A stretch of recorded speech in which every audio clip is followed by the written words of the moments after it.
Hey there, podcast listeners. Are you ready to take your game day to the next level? I'm excited to announce that I've partnered with SeatGeek as their newest brand ambassador. That's right, I'm officially royally quacking about this awesome collaboration. SeatGeek is your go-to platform for finding the best deals on your tickets to all your favorite events. From concerts to sports, they've got you covered. And as a special thank you to my listeners, use code RoyallyQuacked. That's right, you can use it in all caps, RoyallyQuacked, for $20 off your first SeatGeek order. So what are you waiting for? Grab your friends, score some awesome tickets, and go make some unforgettable memories together.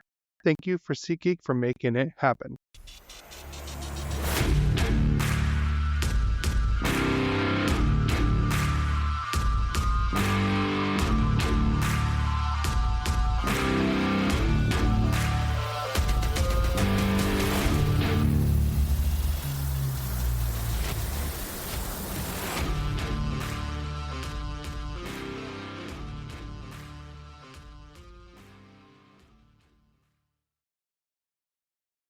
Welcome back, Royally Quack fans, to episode 36.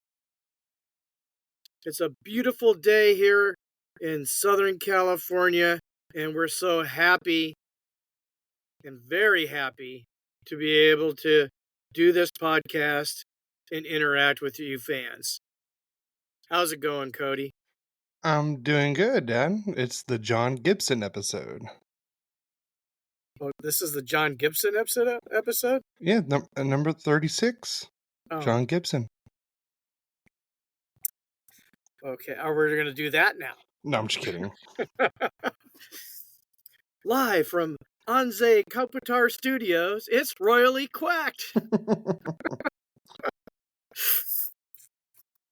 All right.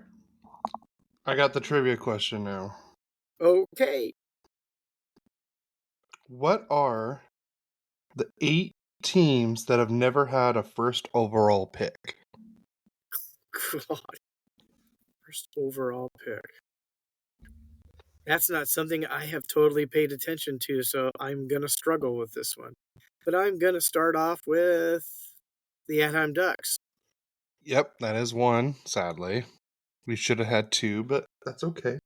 LA Kings? No, they've had a first overall pick. Was that Jimmy Carson? I don't know at the top of my... I only have the 8 that haven't had that one. They haven't had many. You have had more than the Ducks have. Vancouver Canucks. Vancouver Canucks. So I got 2. Mm-hmm. There should be 2 easy ones on here. Seattle Kraken. Seattle Kraken. Vegas Golden Knights. And Vegas Golden Knights. Ooh. So you got 4 left. Okay, let me think. Oh, wow. Washington Capitals. So Alex Ovechkin doesn't count as a first overall pick? I thought he wasn't the first pick. Oh, he was. Okay. Trying to think. It's getting harder. I know Pittsburgh has. There's 3 West Coast teams and 1 East Coast. Dallas Stars. They've had one. Was that in Minnesota? Was that Madonna? You don't know. I don't know at the top of my head. Nashville. Nashville. Yep. Number 5. You still got 3 more. And 2 are in the West. 2 are in the West. Let me think here. Calgary Flames. Calgary Flames. 2 more. I'll give you a hint. You already said one of the team names, technically, or the city. I did. Mm-hmm. When you said Dallas, you said their name. Where did Dallas come from? Oh, Minnesota. Minnesota Wild. Yep. And then 1 in the East. It's sad that 7 of the 8 teams are in the West. Really? 7 of the 8 teams. Boy, that tells you how East Coast hockey is biased. Well, it's biased in every sport. I don't know about every sport. Well, like college football, it's hard for a West Coast guy to get noticed because the East Coast is always asleep when they're playing. Yeah. Same with the NBA hockey. Uh, So East Coast. Let me think. Columbus Blue Jackets. No, they've. I believe theirs was like Rick Nash, wasn't it? Wasn't it? Didn't or It something might like be. that? You know what? The draft isn't my strong point. I could tell.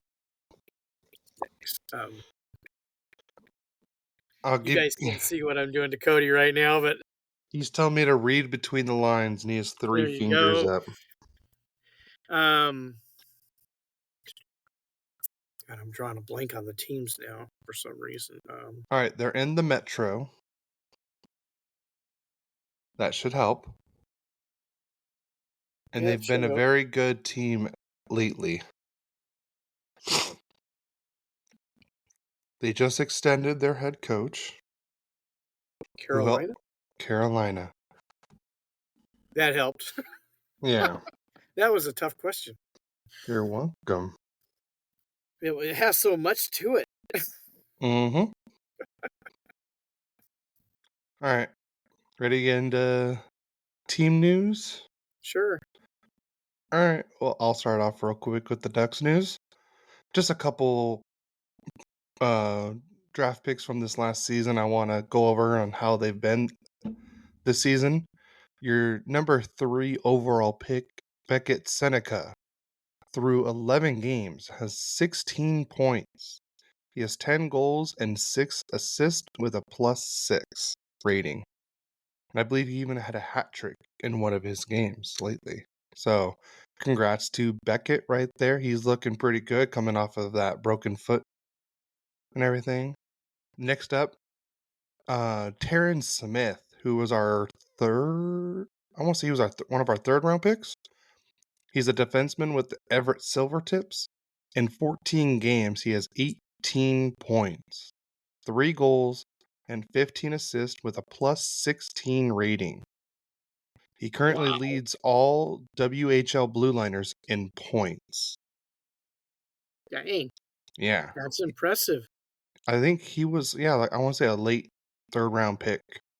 So that was a great pickup so far. And then last bit of news is Tristan Luneau gets sent down to the goals. I don't think this is really a demotion. I just think they want him to start playing more, get him more playing time and everything. And I think this is the right move for Tristan right now. He was good in the NHL, but he needs more playing time, and he's going to definitely get that in San Diego, where he can be on the top pair right there. He could be a power play quarterback. So I think this is the right move for Luneau right now. So I'm not mad about it. I hope he's not mad about it because he gets to play. So I think this is the best move for him right now. Sometimes repetition is what's needed to hone your game. In the NHL, they're so talented. I mean, if you ever watch them just practice and some of the things they do, I mean, it blows me away. I mean, it was like when Tiger Woods he could talk to you and bounce a golf ball off a golf club and not even look at it. Yeah, he's something. But guys in hockey, they can do that stuff. Oh, I mean, I think that should be something in the All-Star game is trick moves. I would like Some that. of them, I mean, you've seen some of them like with a Michigan or on a penalty, not a penalty, but a shootout. They do some stuff that's just, between their legs, through their legs with the stick. I don't even know how they can get the shot off and then right up in the corner of the net and they score. So I think that should be getting off subject here, aren't I? Way off subject, but all right. Well, and that's it for the Ducks news this week. Well, the Kings news is so long, we'll be here for 2 days. Just kidding. All right, well, I'm off. Bye. Fiala suspended versus the Sharks. And, that's all you got to start with. But what it came down to is, I guess, in the Utah game, he did 2 stupid penalties towards the end of the game, or in the second period, and did not play in the third period. And people thought they were penalizing him further. But what had happened is his iPhone was broken. He tried to do his alarm on his iPad, which I don't have an iPad, but I didn't know it had an alarm on it, but I'm assuming if a phone can, so can an iPad, and it didn't wake him up for a mandatory team meeting. And honestly, he digressed this year a bit. So I think setting him down might be the best thing that could be for him. In fact, it was. As we've seen, he played much better the next night. I'm not going to tell you all that right now because I'll tell you in a little bit. Also, Akil Thomas finally gets to play. And what does he do? He scores a goal. Of course, it was in a loss, but he got to score a goal. And last but not least, Anze Kopitar gets his quick trivia, because this would have been the trivia I would have given to you. There are 4 players currently playing in the NHL that have 800 assists. Could you name them? How many? 4, including Kopitar. So you got 1. Well, I'm gonna say Crosby. Very good. I think he's number 1. Has the most assists. Yeah, I think Ovechkin just got 700, right? No, that's not Ovechkin. No. Okay. Well, 700 isn't 800. I know, but I couldn't remember if it was 700 or 800 that he just got. So it must be 700. Because he has 1,500 points. Well, he has. I think so. Okay. Let's see who else. Malkin. Yep. And Patrick Kane. Very good. All right. Cody cool. passes the trivia test. It shouldn't have been that hard. No, I was like, I'm just you trying really to figure think out. about it, it had to be guys who'd been playing a long time. And Yeah. there's very few of those who are that talented still playing. So, and that's King's news for the week. Well, I hope Fiala picks it up because he's on my fantasy team. As long as he doesn't do good against the Ducks. That's all I ask. I understand that. I had Zegers. I dumped him. He just doesn't seem to have it going yet, and I don't know why. I actually made a real stupid move. I got pissed in the first week. Byfield, I dropped Byfield because I drafted Byfield. Then I dropped Clarke. I wish I'd have kept Clarke.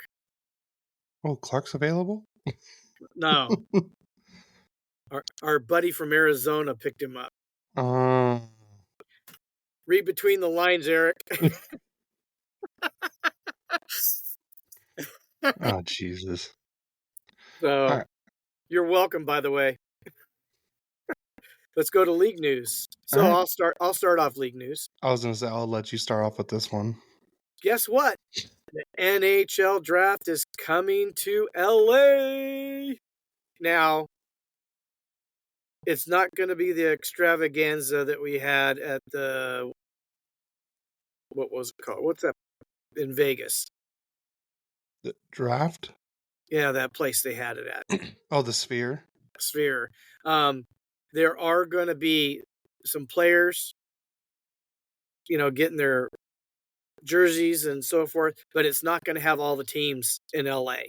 They're going to be decentralized draft. If you remember the NFL draft during COVID, where you could see, all of them have offices in their houses, and damn, some of those offices were nice. That's what you're going to see during the draft. So, and it has the last time it was in LA is 2011. So, but I'm sure it's going to be incredible anyways, because we're going to have a whole new array of talent coming into the NHL. So Yeah. right now, It'd be really cool to see how everything is and right now we still have our first round pick. for now. Okay, you want to do the next one, Cody? Yeah. The Maple Leafs trade Timothy Liljegren to the Sharks for Matt Benning and picks. And I could tell you the picks because I have it right here. The picks is a conditional 2025 third round pick. The condition is Toronto gets the higher pick between Edmonton or Colorado's pick. So pretty much the Sharks have both Edmonton and Colorado's third round pick this year. So whichever one is higher, Toronto gets that pick, and then a 2026 sixth round pick.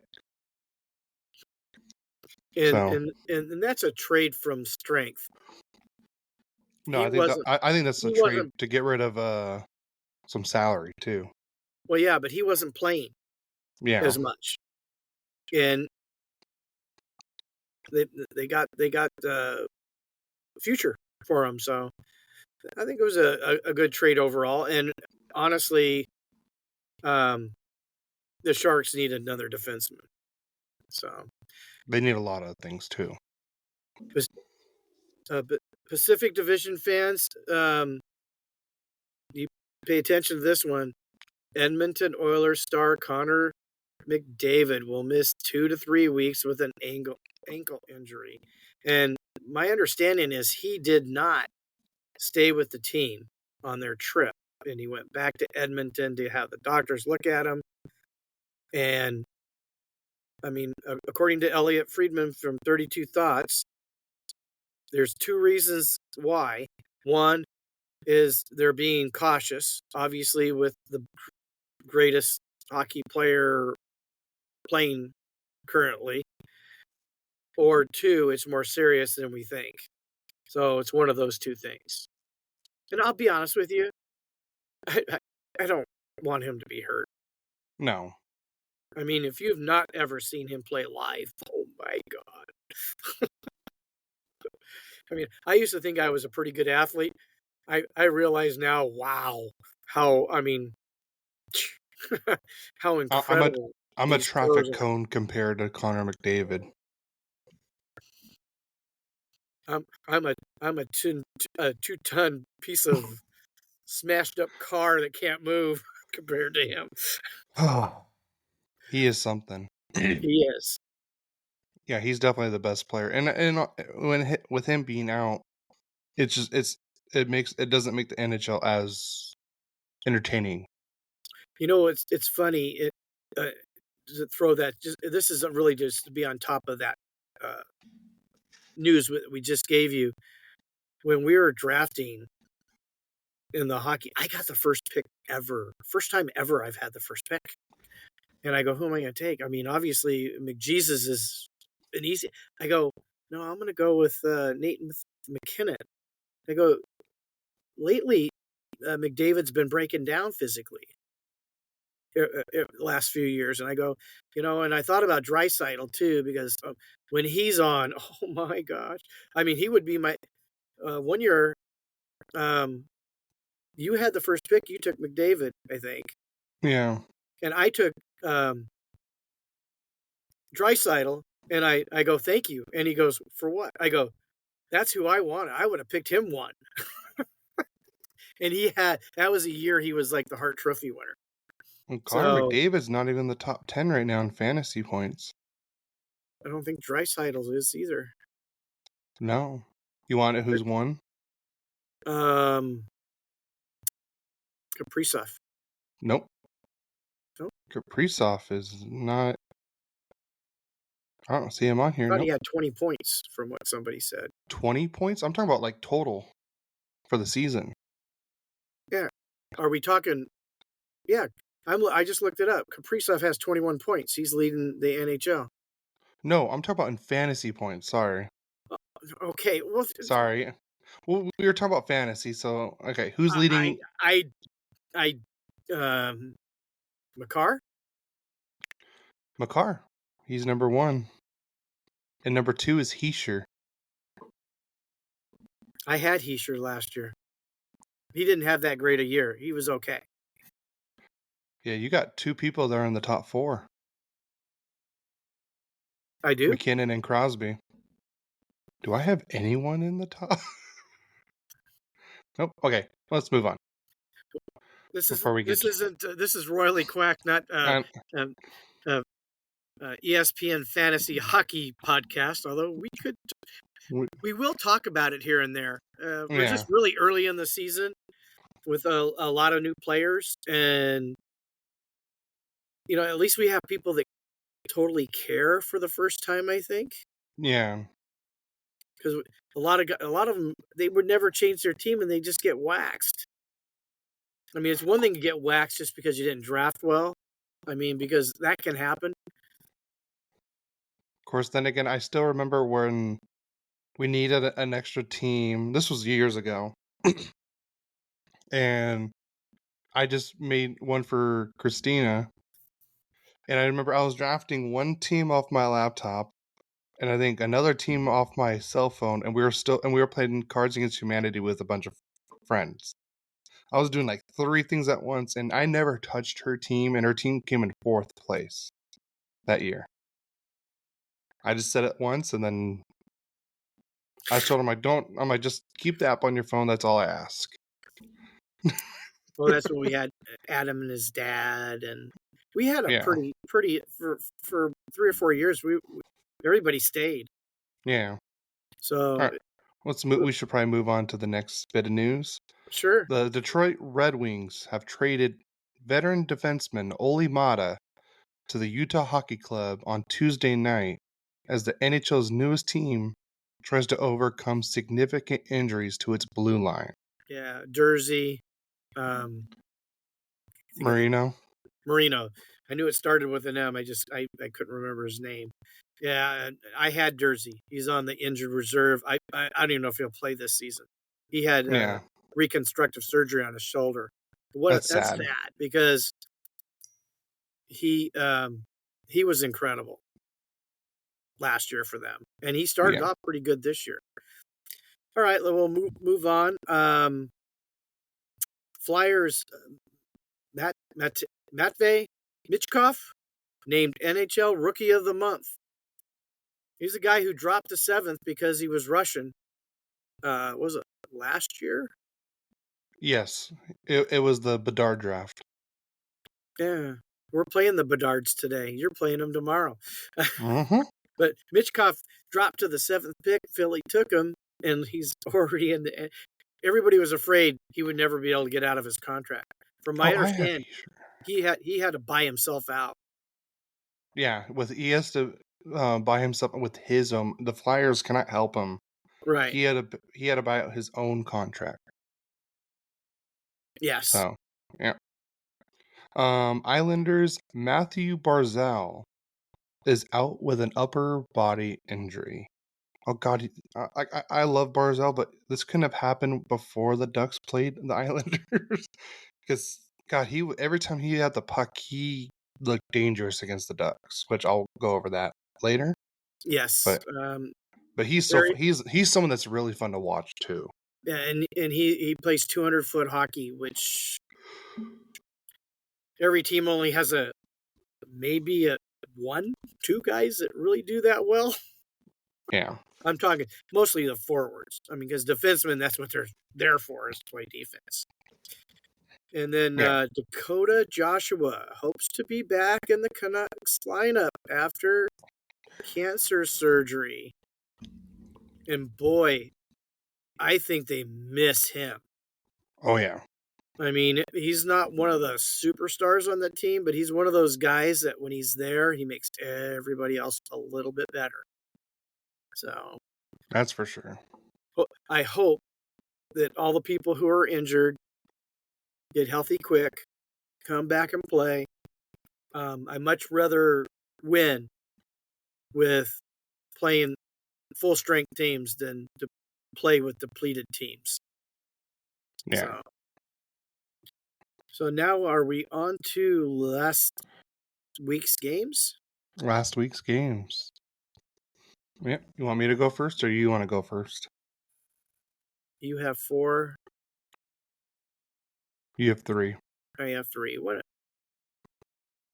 why don't we do it this way? Why don't we go, you do your first game, I'll do my first game. Okay. We'll go back and forth. So, it's not like, hey, we can tune them out now because it's 10 minutes of Duck News. I only want to hear about the Kings, or vice versa. Okay. All right. First game, Ducks started this their New York or East Coast New York road trip. It was actually earlier this year than normal. Normally it's around December, but they started the first one in New York against the New York Rangers. They lost this game 2-1. But I can tell you this was probably the best game the Ducks have played overall. It was just great back and forth. They actually outshot the New York Rangers, which is, I don't think they really outshouted like a team like this at all this year. So they lost this one 2-1. You had a goal from Ryan Lindgren to take the lead for the Rangers to make it 1-0, and then Will Coyle, I think that's how you say his name. He actually scored a goal before this, but it got called back because he was offside, or a player was offside before the goal. And then probably I think it was like 5-10 minutes later he scored, and this one definitely counted. But I think that goal shouldn't. Was this the one that? Yeah, this is the one that shouldn't have counted too, because in my estimate he kicked it. It looked like a deflection, but you could tell like he kind of made a forward kicking motion to kick it in. So they did review it and everything, but they did say it was not a kicking motion, even though it really did look like a kicking motion. But Olin Zellweger scores his first of the year with assists from Leo Carlson and Troy Terry. And that was your final in the scoring with a 2-1 final. Like I said, this is why I think this was probably one of the best games the Ducks have played. They outshot the New York Rangers 33-32. And then in the face-off circle, each team had 50%. I think that was the first time the Ducks have actually, I think actually at least just didn't lose finally in the face-off department. Power plays, each team had 1 power play, and neither team scored, which is good because New York also has a really deadly power play unit. I mean, you got Panarin, Trocheck. They're just scary all together. But the Ducks had 19 hits, the Rangers had 26. The block shots, Ducks had 18. The one thing is the Ducks got to get better at is they had 16 giveaways. We can't be giving away that many. That's not good. So that is it for this first game in New York. Like I said, I think this is all around the best game the Ducks have played this season. So, do you realize that game that you just talked about was predicted in episode 34? Mm-hmm. Okay. Do you want to know what your record was for episode 34 on your predictions? Or do you know? 34. I'm gonna say I know I predicted the Ducks to lose this game. Let's see. What was my record? 2-1. Okay. You predicted them to beat the Kings, which they lost. So that was your loss. Yeah. You predicted them to beat San Jose. San Jose, and you predicted 4-1. They won 3-1, and then you predicted New York to win 4-2, and they won 2-1. So you were 2-1 for episode 34. Okay? Not bad. I'll take it. All right. Now, the game I'm going to be talking about was against Utah last Saturday. Was it last Saturday? Yeah, right before it was like as we were recording, I believe. True, which will be my last game of my predictions. And in this game, we had it was an interesting game. Again, the Kings seem to have started off strong. First period we went through, and there was no scoring. But in the second period, Brandt Clarke, the rookie, well, not rookie, he just missed it by like a game or two of being able to play and be a rookie this year. He scored his first goal from Adrian Kempe and Kevin Fiala. So it was 1-0 Kings, and that was at the 7:51 mark of the second period. And then just about 5.5 minutes later, Joel Edmondson gets his first goal from Anze Kopitar and Quentin Byfield, and it was 2-0 Kings. Looking good, boys, looking good. But Utah, they've got some talent. Clayton Keller scored his 5th goal of the season, and I just lost there we go. At the 15:55 mark from Sergachev and Schmaltz. That was a great pickup, Sergachev. Oh, yeah. By Utah. He's been incredible. So after 2 periods, it is 2-1 Kings. We go into the third period. And at the 109 mark, would you want to venture a guess, anybody who scored the third goal for the Kings? David Riddick. I might have believed that before the hit. Joel Edmondson scores his second goal at the 109 mark from Kempe and Clarke. First time in Joel Edmondson's career that he scored more than one goal. Shut up, really? So, yeah, really. So then at the 9:47 mark, Logan Cooley scored from Kessering and Gunther to make it a 3-2 game. And basically, that's where it ended up at 3-2 Kings. Let me just get to a little bit more details here. Utah outshot the Kings 26-23. They won the faceoff, which is, it's unusual for the Kings to be under 50% in the faceoff circle, and they have been most of the season. 60-40.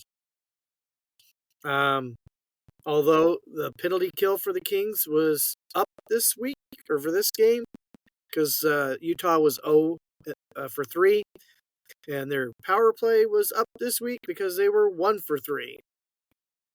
Each team had 6 penalty minutes. The Kings had 26 hits to Utah's 20.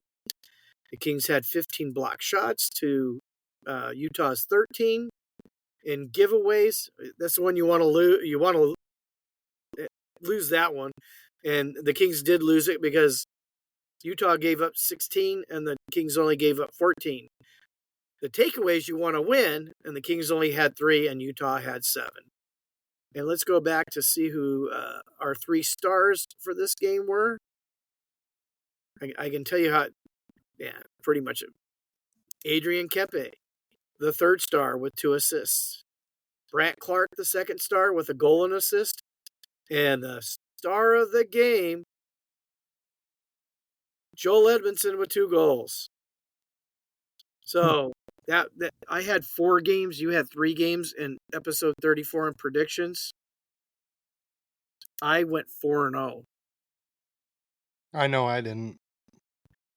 That's okay, because week 35 we both sucked. I'm gonna just to tell you that one right now. No, I know. So we'll go back to the next Duck game then. Well, I forgot about the 3 stars in the Ducks Rangers game, so I'll say that real quick. Sure. Number 3 star, who else but Lukas Dostal? He had a 207 save against goals against average and a 938 save percentage. Coyle had a 1 goal with 1 point, but he had the game-winning goal. And then former LA great Jonathan Quick was the number one star, and I could tell he looked like back in his prime with the Kings when he played against the Ducks in this game. He kept the Rangers in this game too. There was a couple great saves he made in this game. He's always been a very athletic, gifted Duck killer. Yeah. NHL, all the team killer. Wow. Just on a note, how important do you think like the World Championship was this year? I mean, for Dostal or just in general? I'm just saying, who are you talking about all the time? Lukas Dostal. Lukas Dostal. Lukas Dostal. Every time he's a star. But well, here's the thing. He's the only bright spot for us right now. Well, here's the thing is, if he keeps this up, he's going to run away with the Vezina trophy.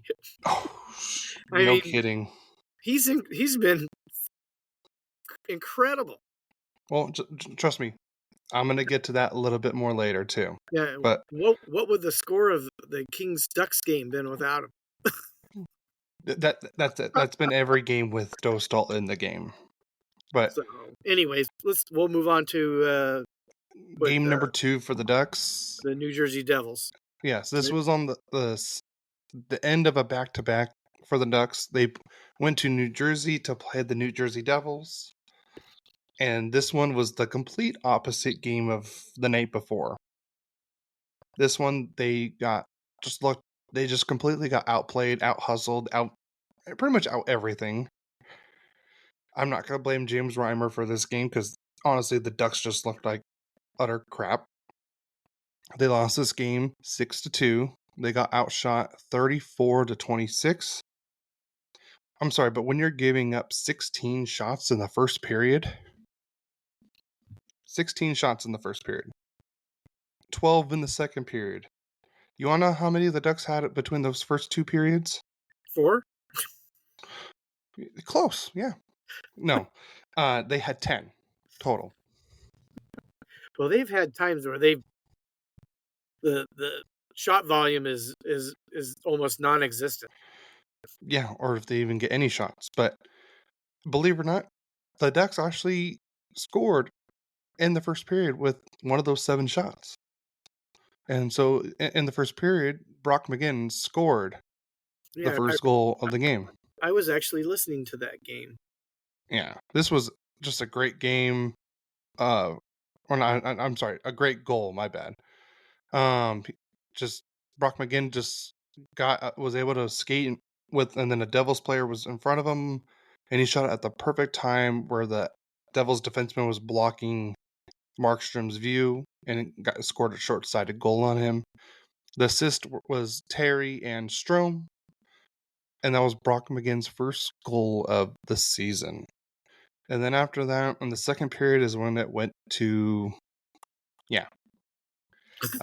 Jack Hughes started the scoring for the Devils. He got his 3rd of the season.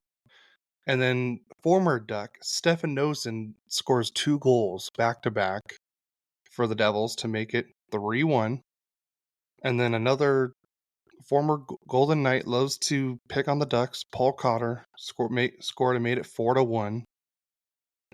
And in the third period, Nico Hischier scored his 9th goal of the year to make it 5-1 New Jersey.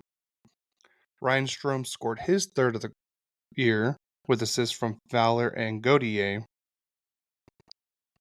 And that made it 5-2, and then Eric Holla finished it off to make it 6-2 New Jersey. Now let's get into the stats. Face-off percentage. Not good. The Ducks lost the face-off percentage 62-38. Yeah, you heard that right. 62-38. Can't get mad too much about the power play. They only had 1 penalty, but they did score on that 1 penalty. The power play is just... it seems like the Ducks don't even get power plays a lot. That's what it seems like. It seems like they get a power play, and you can't even tell if they even are on the power play. They went 0 for 2 this game. They got out hit. The only thing they won is stuff that you really don't want to be winning in is giveaways. 17 giveaways. The Ducks just looked lost. They looked slow. I know it was on the back end of a back-to-back, but still, like it looked like they were just like snails compared to it was like cheetahs versus the snails. That's what it seemed like in this game. They're getting out hustled, lost every 50-50. It was just bad. So, and the 3 stars in this game, James Reimer was in goal for this game, but like I said, not his fault at all. The 3 stars of the game was Dawson Mercer with 2 assists, then Siegenthaler with 2 assists, and the number 1 star with 2 goals was Stefan Noesen. So that is it for the game in New Jersey, which was probably, I would say, one of the worst games for the Ducks this year. Wow. So, yeah. And you did it all, huh? Ready Sadly. for my second game, which was the game from hell. Or should I say we just went north to San Jose, and it's like we never got off the pot. So San Jose, we play. Fiala suspended. Could have been a difference. But I think it was a great slap in the face. Maybe this was a necessary loss to wake up the team. Let's go through the scoring real quick. Jake Wallman scored on a slap shot at the 2:20 mark of the second period. First period was no score. Seems to be doing that a lot lately. No score in the first period. It always seems to start happening in the second. But playing in his first game, Akil Thomas tied the game at the 3:18 mark. So it was just not even a minute later on a wrist shot from Brandt Clarke and Trevor Moore. So it was 1-1. And that's after 2 periods. Then in the second period, Fabian Zetterlund scored at the 6:25 mark from Wenberg and Wallman on a wrist shot, putting the Sharks up 2-1. Then at the 8:52 mark, Alex Laferriere ties the game up on a wrist shot from Warren Fogle. And the funny thing is we're not hearing superstars scoring goals lately. We're hearing the kids scoring goals, or Edmondson, who's not known as an offensive defenseman. So now the game is tied 2-2. Then at the 11:02 mark, ex-King Tyler Toffoli on a backhand shot, also from Wallman. Wallman obviously is probably the number 1 star. I haven't even looked at that yet, but I mean, it's 2 assists and a goal already, and puts San Jose up 3-2. And then at the 9:22 mark, William Eklund scores his second goal from Kunin and Ferraro, empty netter, and San Jose beats the Kings 4-2. And the 3 stars of the game, I don't know if you care because there isn't a King in there.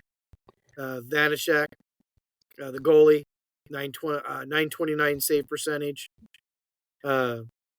Goals against average 2.03.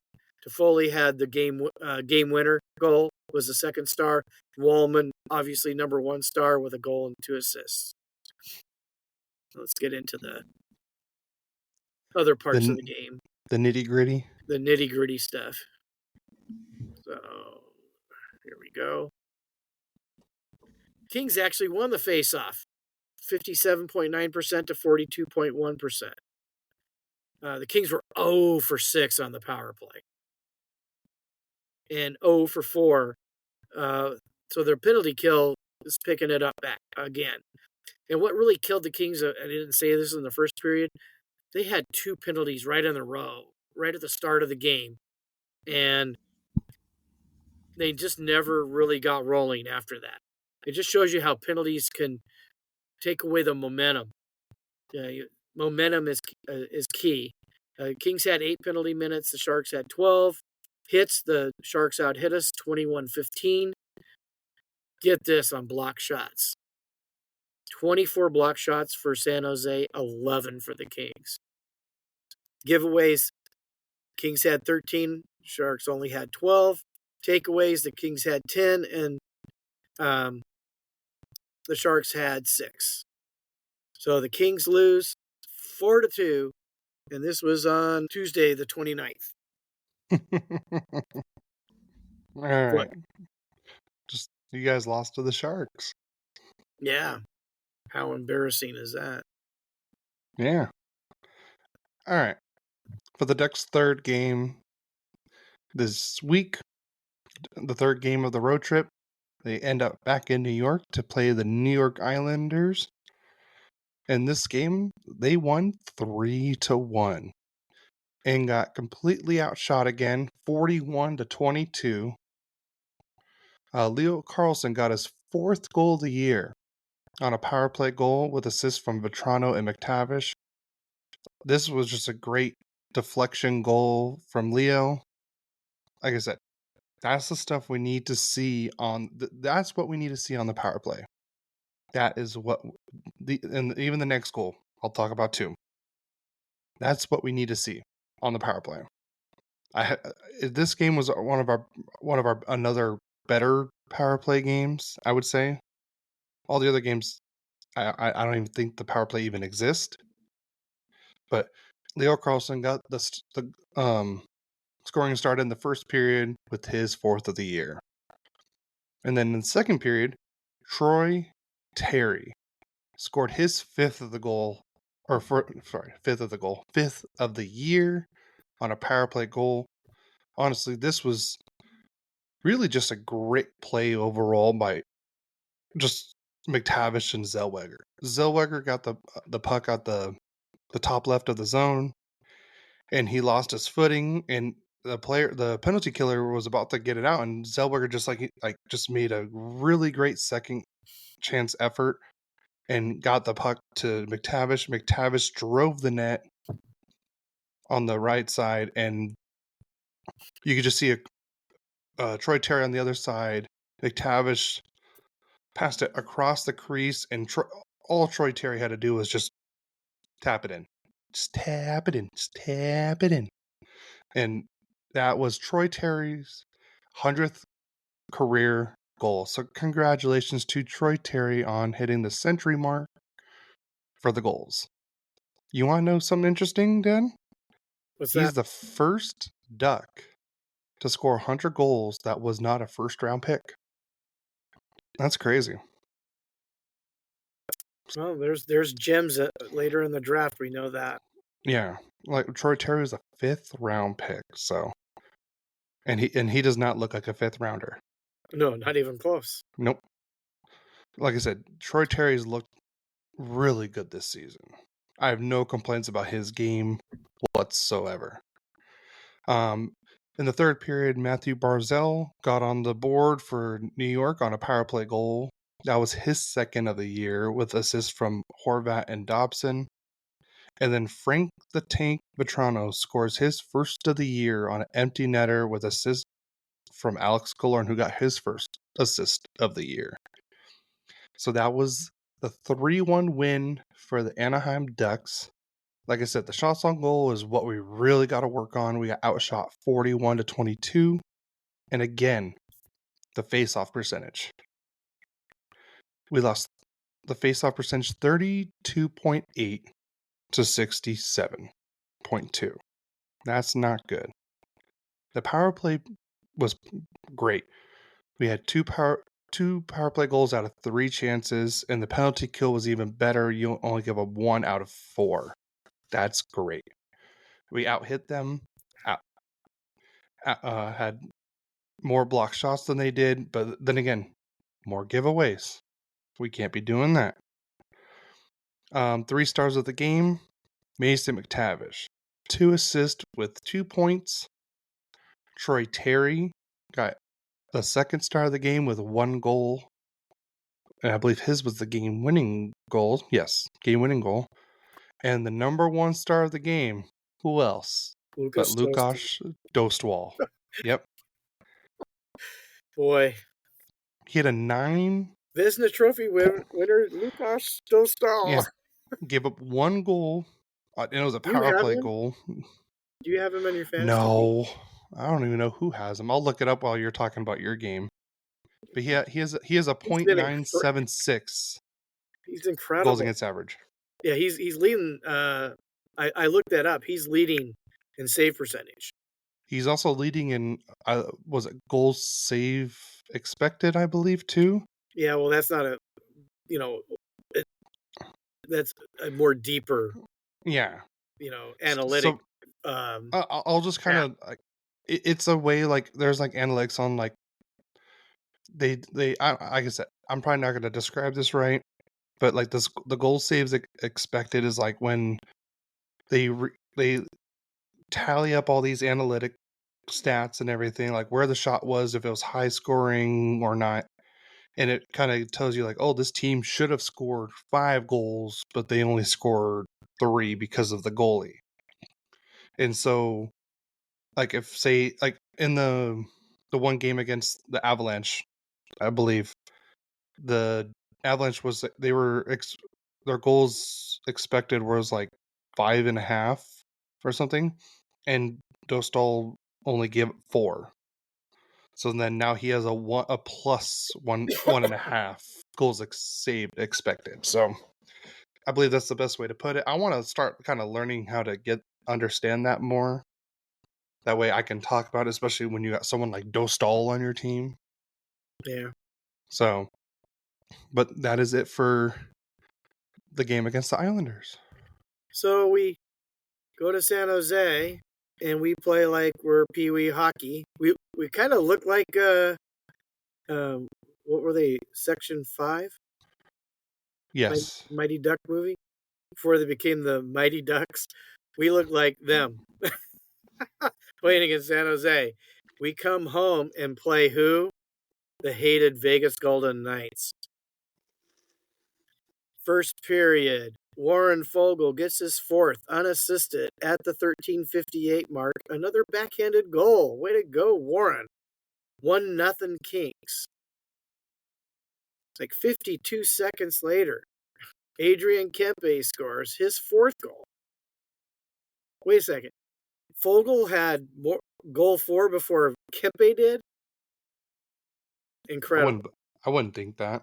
I wouldn't have thought it either.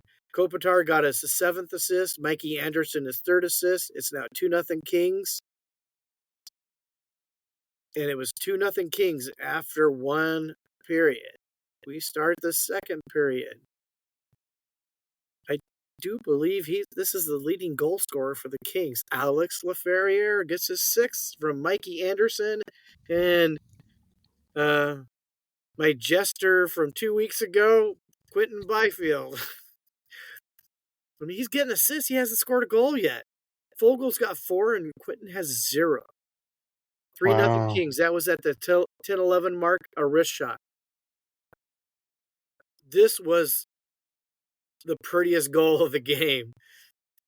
Anze Kopitar got his 4th goal from Brandt Clarke, his 8th assist, and Adrian Kempe his 6th assist. At the 10:55 mark, a wrist shot. Really a wrist. He just had to tap it in because Clarke went over, did a spin move, and everybody's looking at Clarke, and the pass went perfectly to Kopitar, and he had nothing but net to shoot at. Talk about making it easy for the Cap. So now it's 4-0. And what is this thing about ex-Kings coming back to hurt us? Tanner Pearson got his 3rd at the 14:58 mark of the 2nd period from Holtz and Carlson. And it was a wrist shot. So it's 4-1 Kings. So we start the 3rd period. Bad boy Kevin Fiala gets his 5th on the power play from Anze Kopitar, his 8th, and Brandt Clarke his 9th. You heard that correct. Brandt Clarke has more assists than Anze Kopitar. Wow. One of our pluses. Quit playing on fantasy hockey, Cody. Is that what it That was a notification that you made a move. Wait, you can get notifications when I make a move? I get a notification when everybody makes a move. Oh, I didn't even know you can do that. Oh, oops. I don't know how I started it, but it's there. Anyways, Fiala from Kopitar and Clarke at the 6:23 mark of the third period. Wrist shot. Now it's 5-1 Kings. So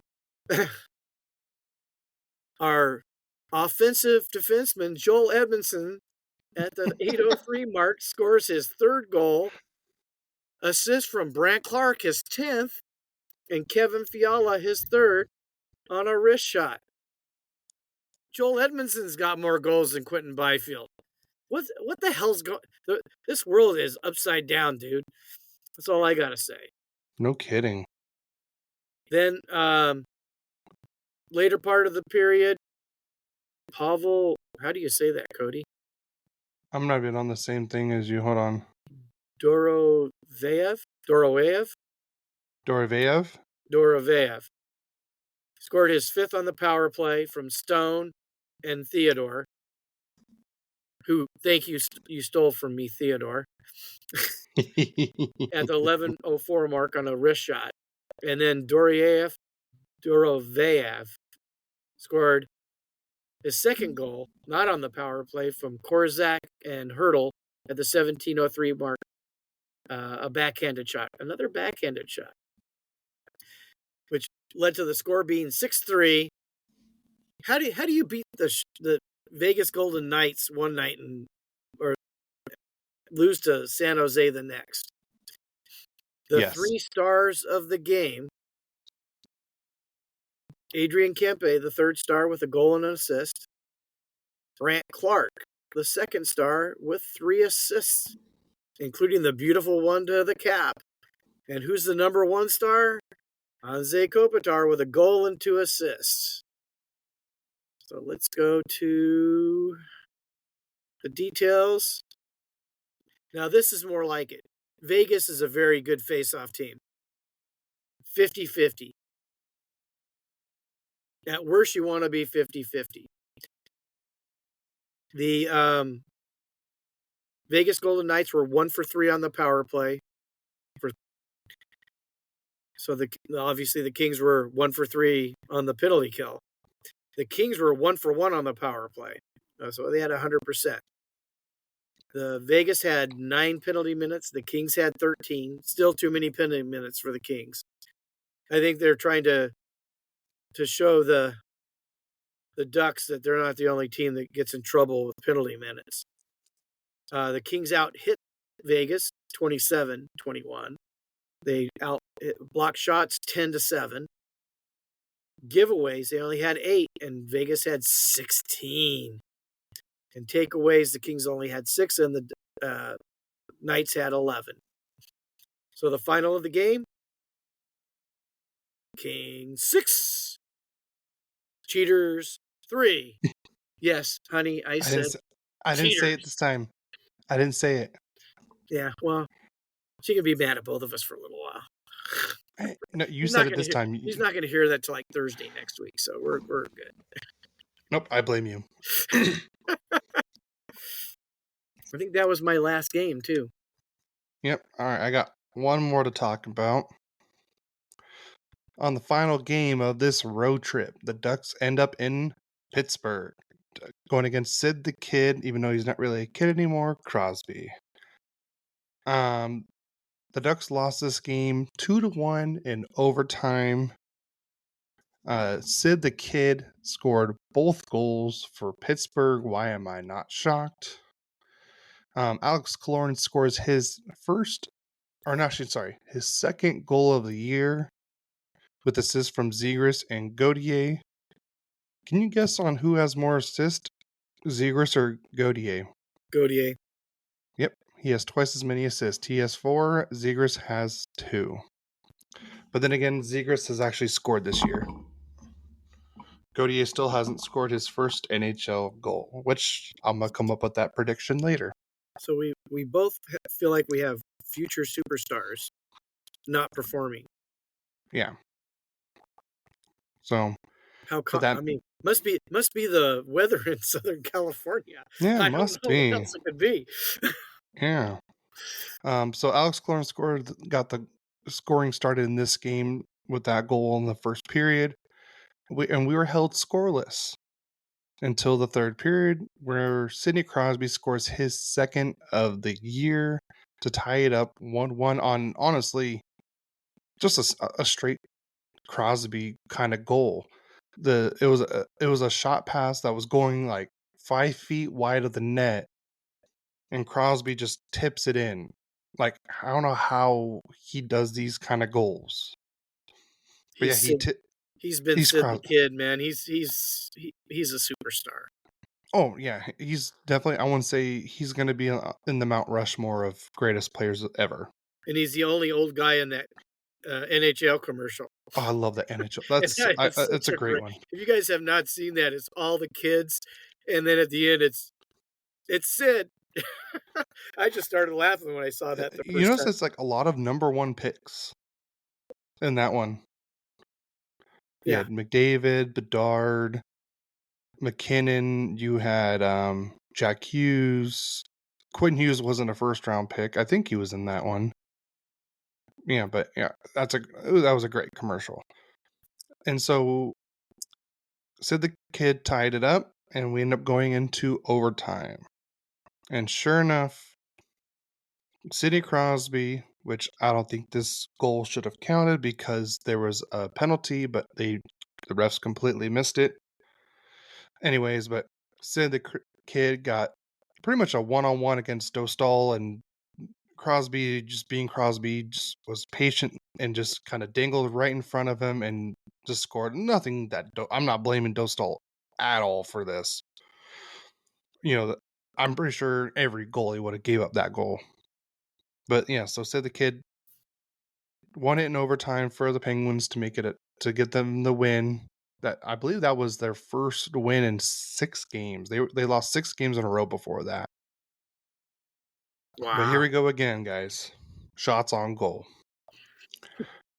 45 for the Penguins, 23 for the Ducks. Face-off percentage. 55 for the Penguins, 45 for the Ducks. So, one thing I'm going to pop in there real quick to throw you off your game. You're talking about one of the probably the best face-off guy in hockey. Okay, but it seems like the Ducks are always going against a top face-off. By the way, they're just horrible at face-offs. I think they've only ever won one game all year where they won the face-off percentage. 1 out of what? How many games? 9, 10 games that they've played? So, yeah. But both teams, neither team scored a power play goal, so each team was 0 for on the power play.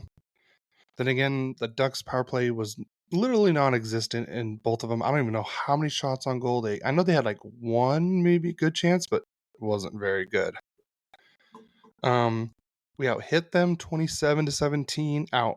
Had 26 block shots, but 23 giveaways this game. The Ducks just looked completely lost in their own defensive zone. They were literally giving the Penguins nothing but like second, third, fourth, 10 chances in one offensive zone entry. The Ducks have got to learn how to get out of their zone, make better passes, and they need to learn how to be in the other team's zone way more. That's what the Ducks are struggling with this year. Is they need to learn how to be on the offensive side of the game. So let's go to the 3 stars of the game. Number 3, Lukas Dostal. Yeah. So he was the number 3 star. Alex Nedeljkovic was the number 2 star, and Sid the Kid Crosby was the number 1 star with 2 goals. So, yeah. So you want to go into Player of the Week? Yeah, I already got mine on there. You know who Yep. I picked. Yep. I'll let But you go you first. didn't type in yours. There's a reason why. Oh. Go for it. You can talk about yours first.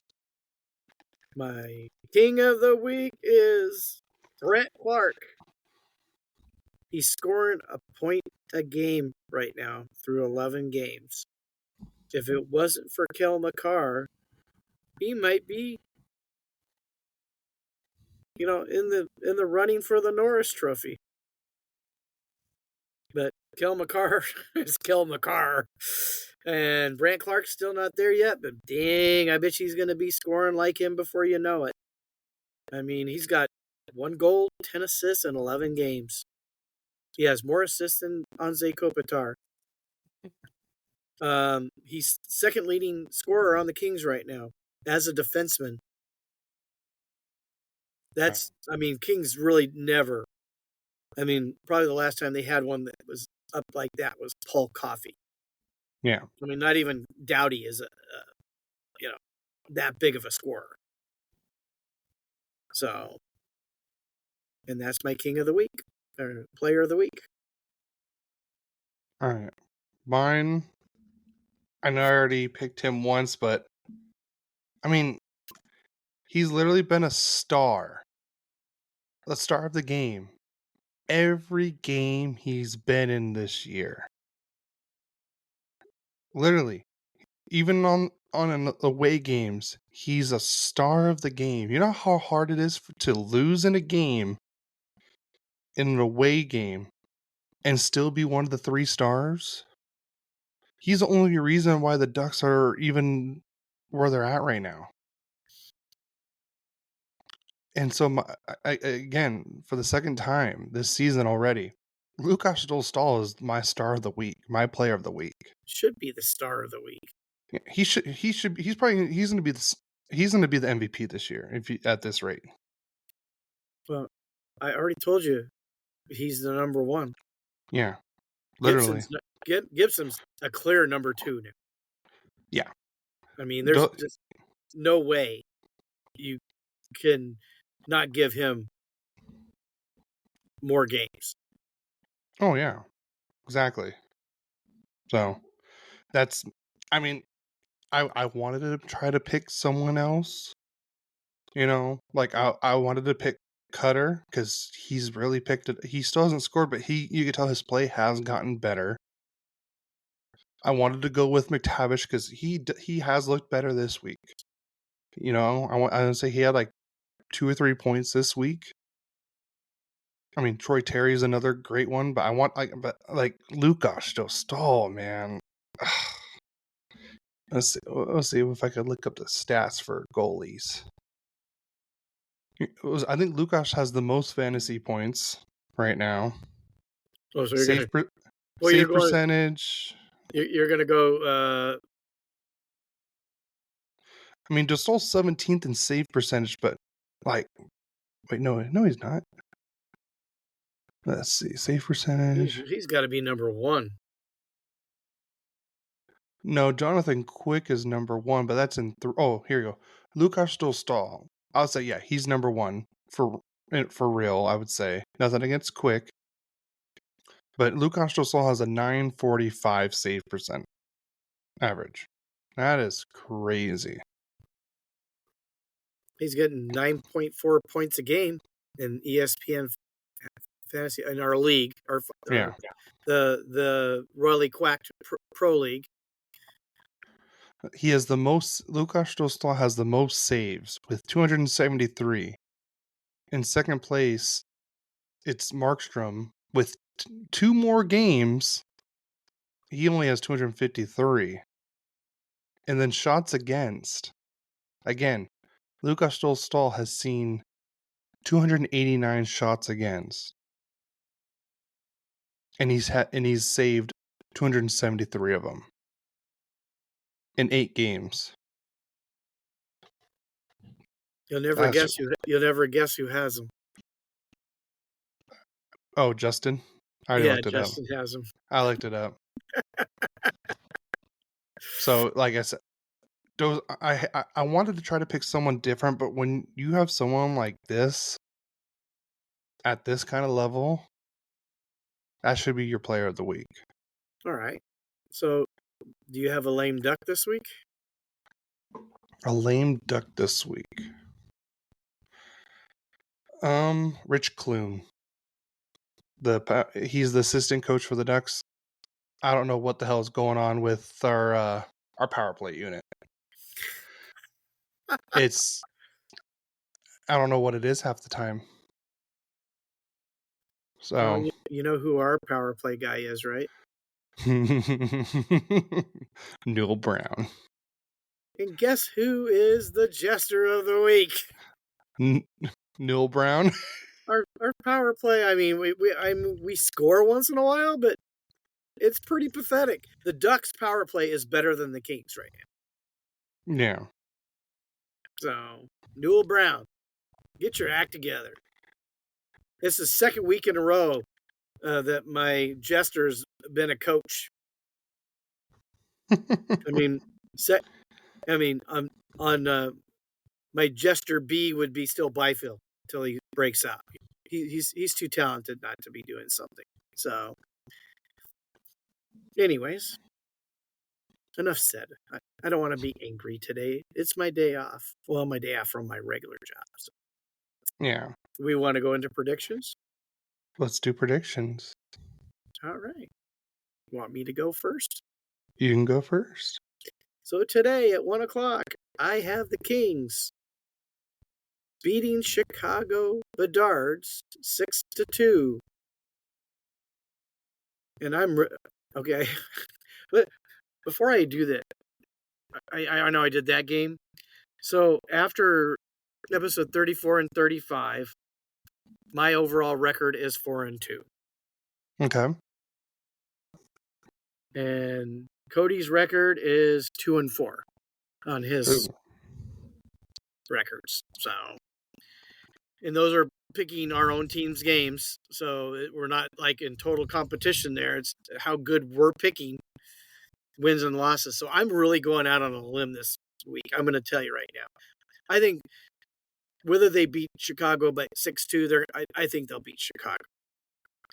But then on Monday, we play at Nashville. And I have the Kings beating Nashville because they're playing like Nashville's playing like crap. Yeah.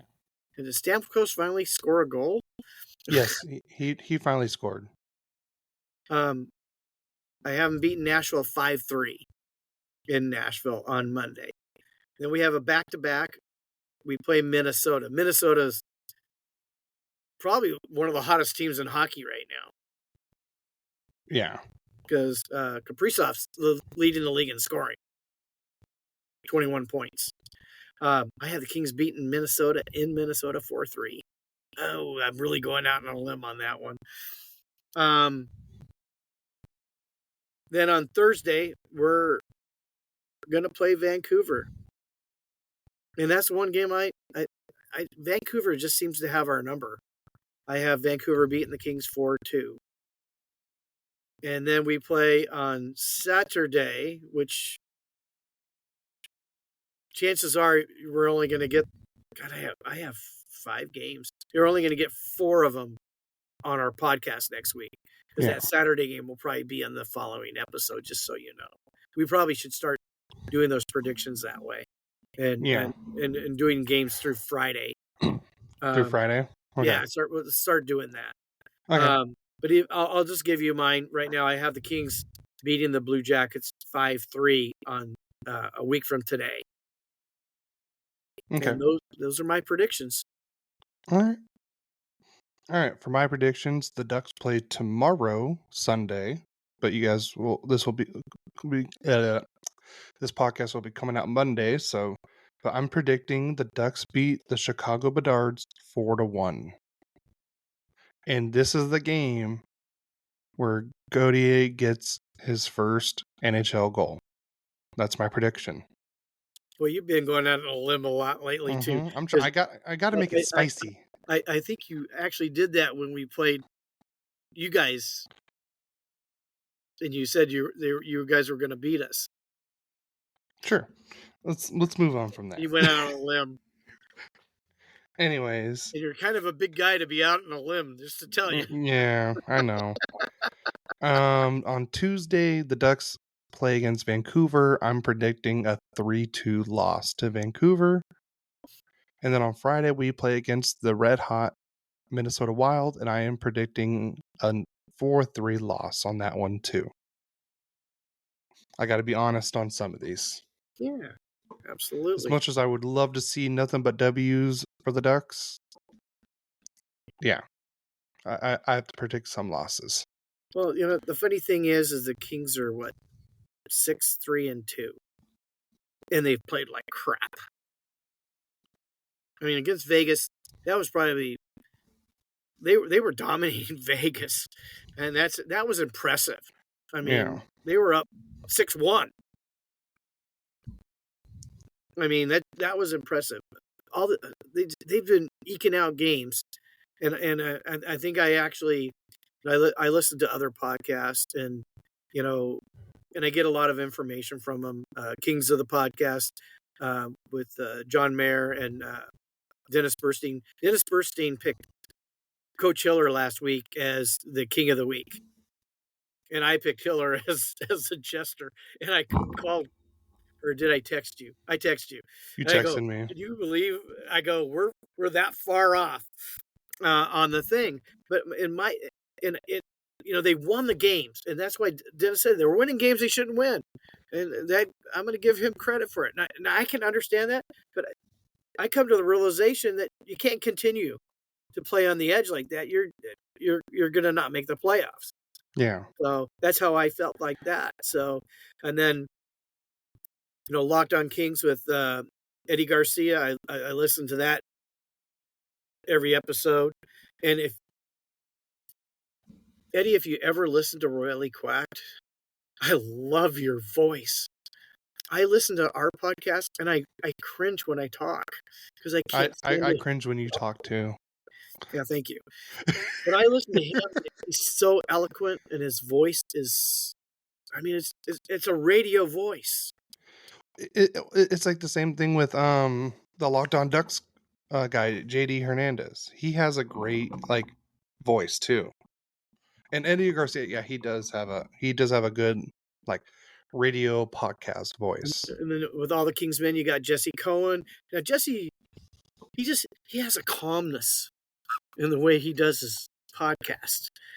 And he's very informative. He's very opinionated.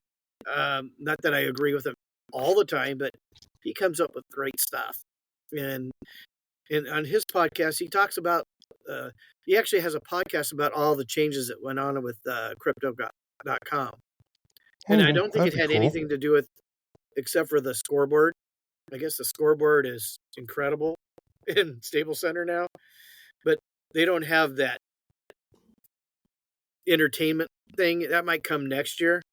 So I know the next 2 years they may not have any home games during preseason because they're going to be doing stuff too. Okay. So I'm gonna ask you a quick question. Sure. Who do you think are the top 3 teams that have the most penalties this year so far? Boston Bruins. They're number 1. We're like 5th or 6th, I think. No, we're up higher than that. We're 2nd. 3rd. 3rd. I told you penalties have been a big problem, and you know what? Most of them are with the stick. They're calling the stick penalties, and then the other thing is you bring up a kind of a subject. I mean, Fiala got a penalty knocking the stick out of a guy's hand, and then they do it to Mikey Anderson, and who I can't remember who it was. Was it the Sharks or yeah, I think it was the Sharks, and they scored a goal, and they didn't call it. And they didn't call it.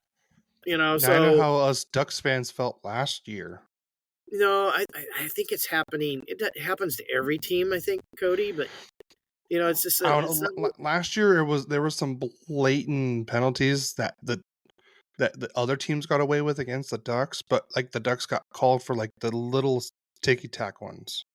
So this is our year. You can have it back next year, okay? So this is what the one thing I'm definitely happy about is the Ducks.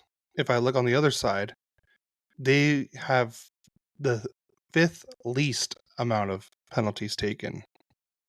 Minnesota is number 1. They've only taken 22. Islanders has 23. Vegas with 24. Winnipeg with 26, and the Ducks only have 33. The Kings, who is number 2? San Jose with 56. Boston has 57. San Jose has 56, and you guys have 49. You're tied with Philadelphia technically. It's just a problem we don't typically have. Oh, and that's just minor penalties, by the way. Yeah, just minors. I got it. I got you. New Jersey actually has the most penalty minutes. Yeah, they're boxing too much. Rangers would be up there, but the Rempire is in the AHL right now. I think he's back up with them, isn't he? I think I just saw him. I looked at a lot of news agencies before we did the podcast, and I did not see anything about him. I'm not saying that he got in a fight. I think he got in a fight earlier this week. Okay. I'm actually kind of curious, and I'm going to look it up real quick. Then Eric has a grin on his face because he likes him. Yeah, let's see. Was it? No, it had to have been Thursday. Or was it Wednesday? I know there was a fight that he was in, and he did not look good in the fight. Or what was it, Monday? Was he back up already on Monday? Or am I just not seeing any Rangers this week? I think it was this game. Against the Capitals. Was it? Yeah, your prediction on the Capitals seems to be coming true. Yeah, Matt Rempe fighting against Dylan McLyrath. Should have beat up Dubois. Yeah, but okay. Well, if you guys listen to Kings of the Podcast, John Mayer gets mad at Dennis Bernstein for bringing up Dubois a lot. So he's like the guy we cannot speak of. It's like the whole Voldemort thing. Sort of. Yes, exactly. Yeah, Washington has 14 points so far. They're tied for 3rd. Yeah. So I'm liking that. I know. Still early. And my New York Islanders pick is looking pretty good too. Oh, he's strutting. Yeah, well, you're 2-4 in your predictions, bro. Hey, that's that. I'd be okay with. You know what I'd like to do, starting next year if we can, is how on 32 Thoughts they have their own like in-season cup thing. You want to do an in-season cup? I want to do an in-season cup thing next year for us. Well, we got to get enough people to want to join in. We only need 2 more people. No, 4? 2. Okay. Yeah, I mean we could do or we can do, as long as it's even, we can do either 4 people or 8 people. Well, we have had 2 guests that we could invite to that. That's true. So Adam and Eric, if you're listening next year, would you be in for an in-season cup? Yeah, because technically you can get 2 winners for that. Yeah, one that has the cup at the end, and then one who wins the most, right? Who's had the cup the most amount of days. Right. Yep. So interesting.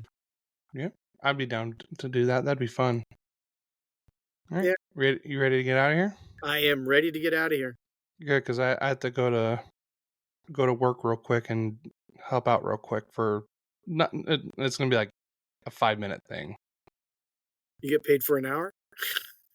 I don't even know how I'm gonna get paid. I just literally have to go there, turn on the generator, and then come back home, wait for the cleaning people to be done, go back, turn on off, and then that's it.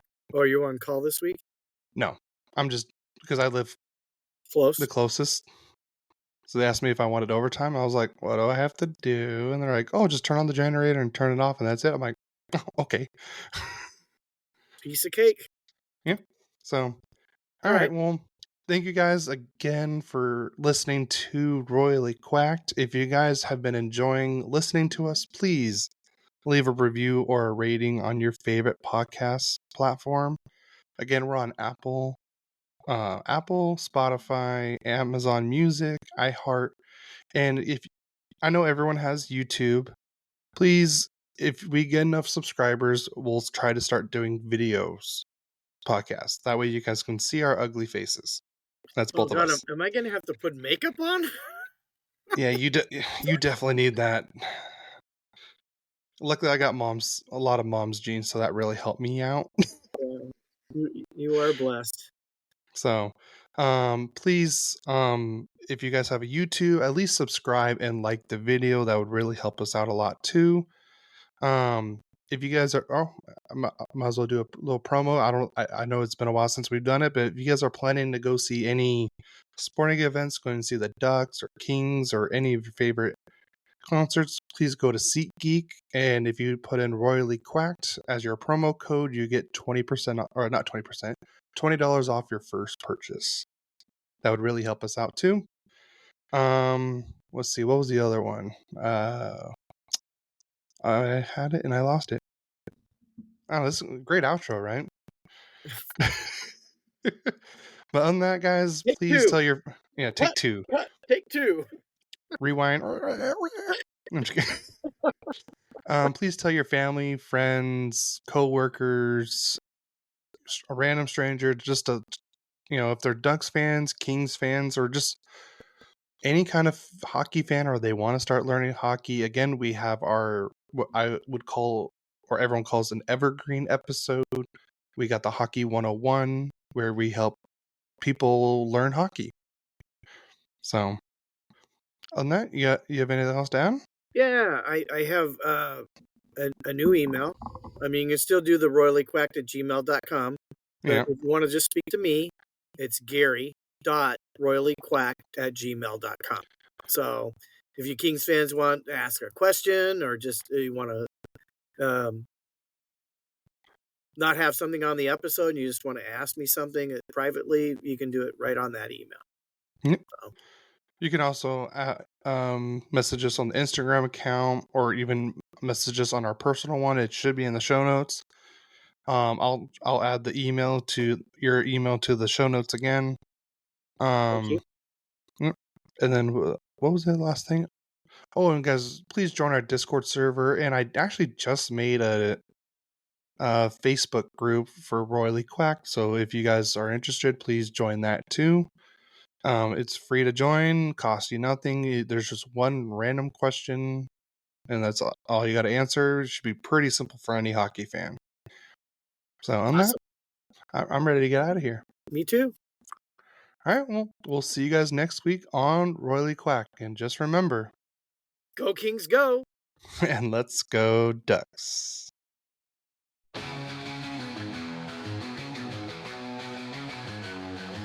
A father and son, a bond so strong, talking hockey all day long. Royally Quack, their podcast show, sharing stories, highs and lows. From the Kings to the Ducks they go, shouting go Kings go. Quack quack they cheer, a father and son, their passion sincere on the ice. Their love appears through the highs and lows in the years.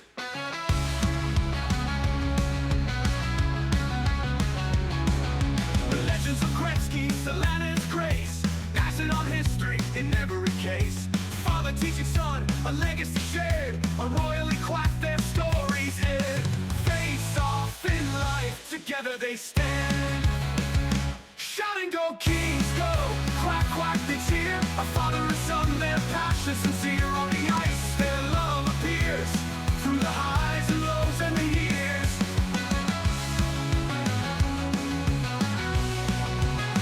Let go.